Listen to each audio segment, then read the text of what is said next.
शेख मैं बताना चाहता हूं कि आज 8 अक्टूबर ट्यूसडे 2024 हर हिंदुस्तानी को बेकरारी से इंतजार था जम्मू एंड कश्मीर और हरियाणा के विधानसभा के रिजल्ट का। और जैसे कि अभी शाम का वक्त है, जो आदतुशुमार बता रहे हैं कि नेशनल कॉन्फ्रेंस उमर अब्दुल्ला की और इंडियन नेशनल कांग्रेस राहुल गांधी की, इन्होंने जम्मू कश्मीर में बढ़त ले ली और हाल फिलहाल में उनकी पोजीशन है 48 सीट्स की, बीजेपी 28 सीट्स और पीडीपी 4 सीट्स।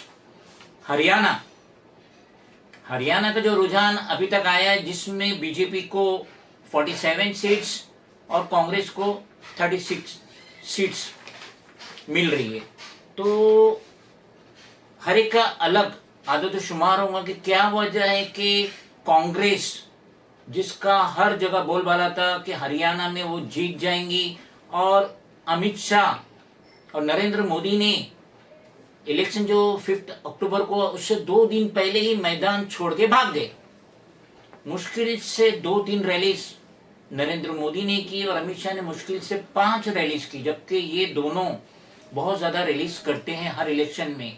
लेकिन हरियाणा में इन्होंने मैदान छोड़ के भाग गए और हर तरीके से हर जगह से बस एक ही न्यूज थी कि कांग्रेस 50 से 55 सीट बआसानी जीत जाएंगे हरियाणा में आउट ऑफ 90, और 46 रिक्वायर्ड था हुकूमत बनाने के लिए। तो कांग्रेस बआसानी हुकूमत बना ली, लेकिन हुआ क्या?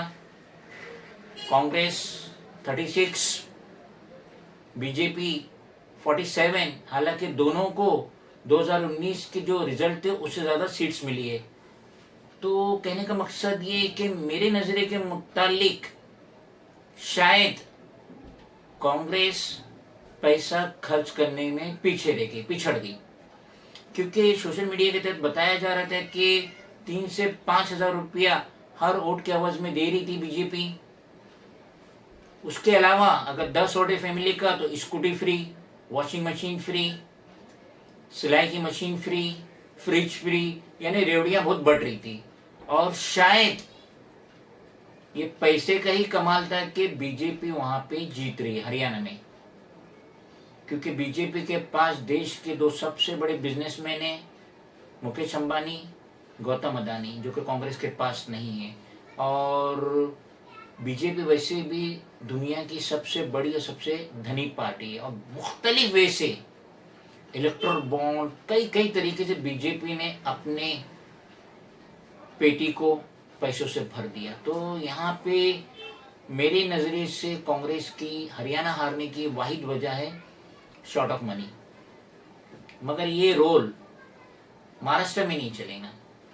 महाराष्ट्र की जो अवाम है, महाराष्ट्रियन है, महाराष्ट्र में रहने वाले, वो वोट की वैल्यू को जानते हैं। और हाल फिलहाल में जो जलवा है महाविकास आघाड़ी का है, जिसमें राहुल गांधी की कांग्रेस भी है, उद्धव बालासाहब ठाकरे की यूपीटी शिवसेना भी है, और शरद पवार की एनसीपी एसपी, और इनका जलवा चल रहा है। क्योंकि हमने देख लिया पिछले 2.5 सालों में ये महायुति ने देश का क्या हाल किए, महाराष्ट्र स्टेट का क्या हाल किए।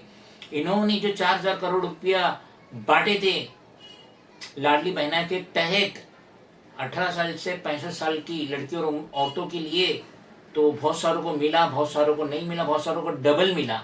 लेकिन ये 4 और 5 हजार करोड़ रुपया बांटने के अवज में इन्होंने क्या किए? एक नाथ शिंदे की हुकूमत ने क्या की? जो टाइम्स ऑफ इंडिया का आर्टिकल 2 दिन पहले का 40,000 करोड़ रुपया ड्यू है, पेंडिंग है कॉन्ट्रैक्टर का, जिन्होंने महाडाल के लिए काम किए, बीएमसी के लिए काम किए, पीडब्ल्यूडी के लिए काम किए। तो ये स्टेट गवर्नमेंट, महायुति की गवर्नमेंट, एक नाथ शिंदे की लीड वाली गवर्नमेंट 4 से 5 हजार करोड़ तो बांट देती है लाडली बहना के तहत, लेकिन 40,000 करोड़ रुपया ये कॉन्ट्रैक्टर का नहीं बांटती है, बिल क्लियर नहीं करती, जिसकी वजह से उन्होंने एक दिन का धरना दिए। और मुझे पूरा यकीन है हुकूमत के कान पे जू भी नहीं रेंगेंगी, एक नाथ शिंदे के कान पे जू भी नहीं रेंगेंगी। तो ये देख लीजिए कि ये तो सिर्फ रेवड़ी बांटे इन्होंने 4,000 से 5,000 करोड़ रुपया लाडली बहना के तहत, ताकि औरतों को रुझाया जाए, खींचा जाए अपनी तरफ आने वाले विधानसभा इलेक्शन जो कि नवंबर में, उसमें वोट पाने के लिए। लेकिन दर हकीकत इन्होंने क्या हालत कर दी हमारी स्टेट्स की। 40,000 करोड़ रुपया कॉन्ट्रैक्टर का बाकी है, कब मिलेगा उसको? और जो 100 रुपए का स्टैम्प पेपर था जिसपे हम एफिडेविट बनाते थे या एग्रीमेंट करते थे, जो भी करते थे, अब मिनिमम कॉस्ट मुंबई में, महाराष्ट्र में वो हो गई है 500 रुपया। यानी आपने 4,000 5,000 करोड़ एक तरफ बांटे और दूसरी तरफ 40,000 करोड़ तो कॉन्ट्रैक्टर का रोक लिए। अब ये जो 100 वाले की जगह 500 रुपए का स्टैम्प पेपर यूज करेंगे लीगल वर्क के लिए, एफिडेविट के लिए, तो ये कितना बड़ा लोड होगा सिटीजन पे।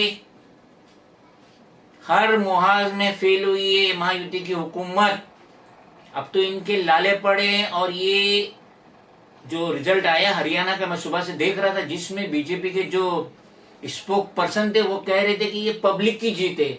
उन्होंने नाम नहीं लिए, ये नरेंद्र मोदी की जीत है, ये नरेंद्र मोदी का जलवा है, ये नरेंद्र मोदी की गारंटी है।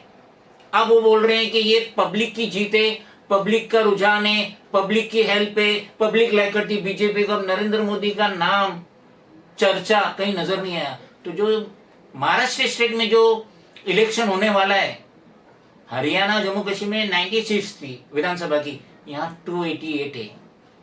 और अभी तक ये डिसाइड ही नहीं कर पा रहे कि बीजेपी को कितनी सीट दे, शिंदे को कितनी दे, अजित पवार को कितनी दे। महाविकास आघाड़ी की हुकूमत बनेगी जो नवंबर में विधानसभा का इलेक्शन होगा महाराष्ट्र में। हमारी नेक तमन्ना महाविकास आघाड़ी के साथ। Friends, if you like the video and want much more, then please do follow, like, share, comment and subscribe the bell icon button.